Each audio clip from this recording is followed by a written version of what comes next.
Definitely recommend MyFitnessPal if you're trying to track macros and things. Okay, this guy's just instantly doing nothing but running away and spamming Death Siphon. Probably dead here. Sucks. That was kind of funny. He's like, this guy's doing nothing but running away. Oh wait, I'm almost dead. But he was only Death Siphoning me. What happened? So he seemed a little bit confused there. So I'm going to go ahead and go through and explain what happened here. So we're crossing through the middle. That's me right there. And this rogue right here, he saps me before I can do anything. And Bajira gets a free charge on me because this guy sapped me. And because the rogue sapped me, well, I know there's a rogue around, so I'm concerned about the rogue opening on me and stunning me while Bajira is pounding on me. So what happens here, you see I'm in Frost. As soon as I get out of the CC, I go into Blood and I start to kite Bajira. I'm playing defensively because I know there's a rogue here as well. So I start defensively, kite him a bit. Notice there he had Spell Reflect up, but I removed it with Mind Freeze. That's a nice little trick if you don't know about that, right? You can get rid of Spell Reflex with Mind Freeze, and it doesn't, harm you in any way when you do that. I throw down Desecrated Ground, and what I do is I'm kiting Bajira into the Desecrated Ground field because I am going to turn on him and burst on him. Now, if I'm fighting a warrior 1v1, I don't like to dump burst on them until I've forced die by the sword. But in a situation like this, where I know there's more than one enemy around and I don't have a healer, then I really need to put them on their back feet, very quickly in the fight. I can't afford to try to draw it out and sustain it. I have to try to kill someone quickly, or at least put so much damage into them that they have to start playing defensively. I'm in Blood here, and I'm kiting them back into my Desecrated Ground field. And you see, now I've switched to Frost. So there's Frost, I've hit Pillar of Frost, I've hit Rapid Detection, the Trinket, and I am going to dump on him. Now, by doing the Death Siphons, not only did I remove some of that initial damage I took in his charge when I was sapped, but I also built up a little bit of runic power. I also hit him with an Obliterate, building up a little bit of more runic power, and now I am going to turn on him and dump on him. Right, so I silenced him there to prevent him from doing any shouts. Unfortunately, a friendly warrior adds, but the damage that Bajira is going to take here is not from that warrior, it's from me. So there's another Obliterate. You see I'm getting my runic power up, and then I'm going to dump it with some Frost. There's a Frost Strike, and I'm hit him with another one as he's heroic leaping away. Right there you can see that white curve, that's another Frost Strike. He heroic leaps away, I hit him with the Howling Blast, and then I pull him back, and I get him with another Frost Strike. There's actually an Obliterate, and then another Frost Strike before he died by the swords. That's why his health is down here, and he's like, yeah, I might die here. And actually, he's doing this. He's still talking about me spamming Death Siphons. I mean, yeah, okay. So, he actually does not end up dying here, because guess what happens, guys? That's right. His team comes over to pull him out of the fire with healers. Yes. So he hits die by the sword. That's appropriate because he's in trouble. He gets a bubble from the monk healer, and he blade storms. And these other people here, except for the warrior, they're so low health. They die in the blade storm basically. See right there, that DK died. That DK had 311k health. I'll show you that shortly. And right here he targets the shaman. 327k health on that shaman. So I leave because when you're fighting with undergeared people, they die instantly. And then all of a sudden what might have been an even number fight, it's no longer an even number fight anymore. And you have to fight 2 times, 3 times your number. So if I had stayed, I would have died. I would have died to the numbers of them killing me while they're getting heals and I'm not getting any heals. Right here, look at this. This is his whole team. He has healers here. So great. And if we go back, let me try to find the DK. So you can see, because he targets them momentarily. Right there, that DK. Right here, he targets. See, he has a DK target. Look at this. 311k health. So I think Bajira is a good player. When you watch his arena footage, he does some really cool things. But these BG footage videos that he makes, they're just total crap. They're total crap. Beast Mode, Warsong Gulch, 35-0.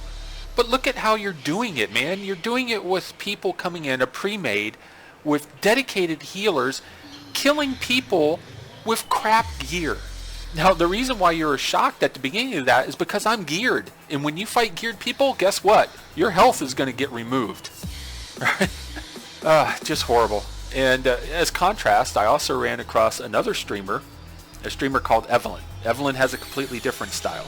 Before I talk about what happened with Evelyn, I have to talk about the fight that was right before it, where I had a 1v1 against this hunter right here.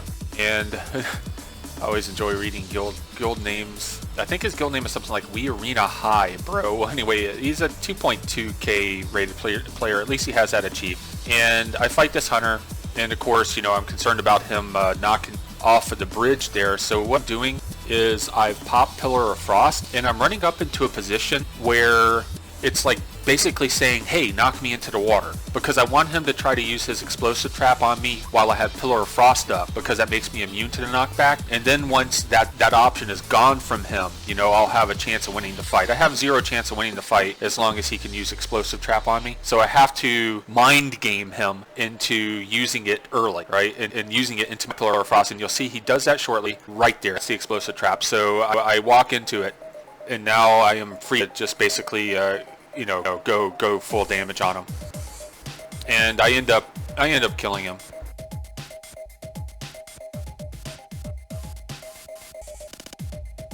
So I killed him. There it is, Arena High, bro. Okay, nice guild name. So I killed him, but it took a lot out of me. You know, fairly low health. I had to use a bunch of CDs and whatnot. So I have a lot of CDs that are going to be down when I start this fight against Evelyn. I was out of food, so I just used Cannibalize to get my health back up a little bit here.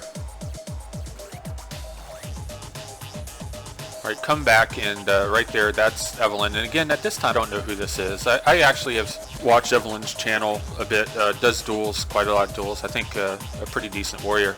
But I didn't know who it was, so I'm just looking at this saying, okay, there's a warrior, and right there, hunter. I'm thinking, okay, this is going to be a 1v2. The berserker is up here. I'm going to grab it, and then I'm going to jump down on them. And this is funny. Let's just kind of flip over to Evelyn's view, because they were streaming this at the time. You can see me going around the right, but you see Evelyn's distracted by his stream. And I guess, you know, this just shows I can kill 3 type of people. I can kill undergeared noobs, I can kill bots, and I can kill people eating tuna sandwiches. Using a keypad, if not, damn, you're fast with your fingers. I have a Razor Naga, dude. Let me just show you. Razor Naga. It has buttons on it which basically connects to my numpad, which allows me to keybind all of them. I'm actually going to die because I wasn't even looking at the screen, man.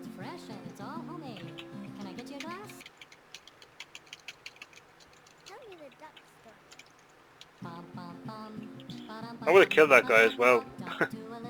Okay, so since I thought I was going to be doing a 1v2 here with a warrior and a hunter, I had popped AMS to keep the hunter from hitting me with freezing trap while I was going for the warrior.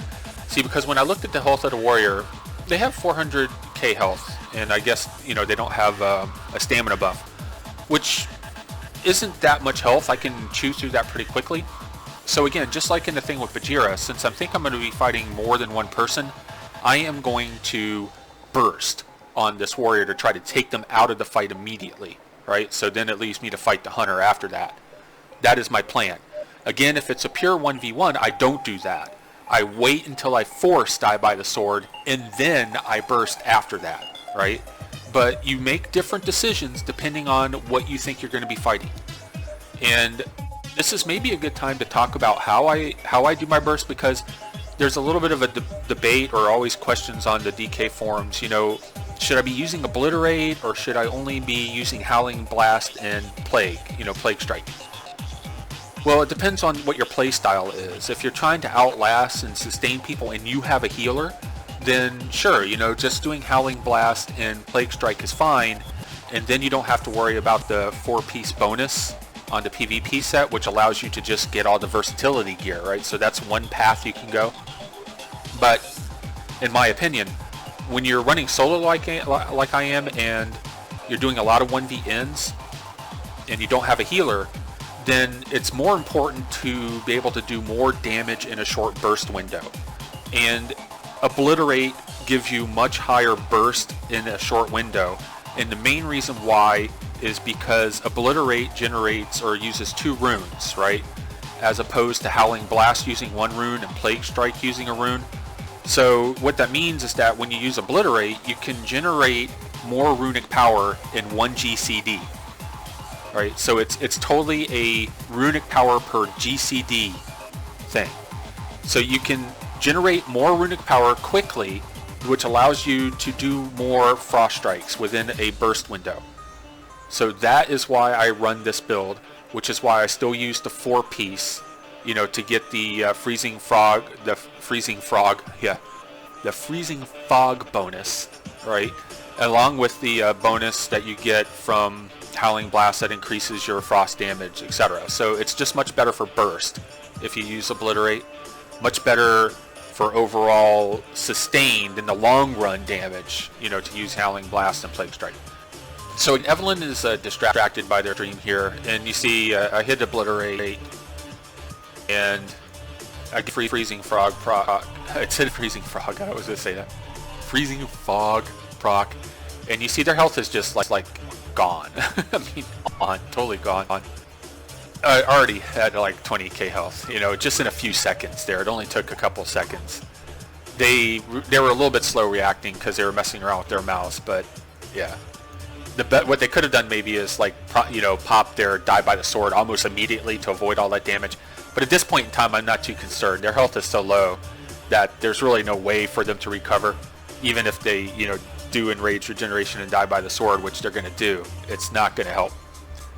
So they are going to die by the sword here, and what I do is I immediately change, right? Immediately root. And I was going to 5-8 kite them, but notice right there what Evelyn does. They jump backwards, right, as they got rooted, and that ended up giving them enough distance. See, I tried to come back in to close it again to stop the charge, but that gave them enough distance where they could actually get the charge off. Otherwise, I would have just 5-8 kited them, and they would have totally wasted their Die by the Sword. But again, I'm not really concerned. I could keep on trying to kite, but I'm just going to stand toe-to-toe and wait for it to end because they're so low health, it's not possible for them to win the fight at that point. And they had a Soul Reaper on them there, so as I mentioned before, Evelyn has a completely different style than Bajira when it comes to BGs. If you watch Evelyn's streams, which I did a little bit of, they actually run around in areas of the map by themselves where they're going to end up in 1v1 and 1vn situations. And they're doing this as an Arms Warrior, right? Arms Warrior is not an easy class to 1vn with. I mean, I've done it with the Arms Warrior myself. I mean, you can do it, but it is definitely not an easy thing to do. I mean, I do it a lot on my Fury Warrior with the survivability build. But as an Arms Warrior, yeah, that takes some balls to run around by yourself as an Arms Warrior and put yourself in situations where you get 1v1s and 1vns a lot. So I totally respect that. I totally respect that.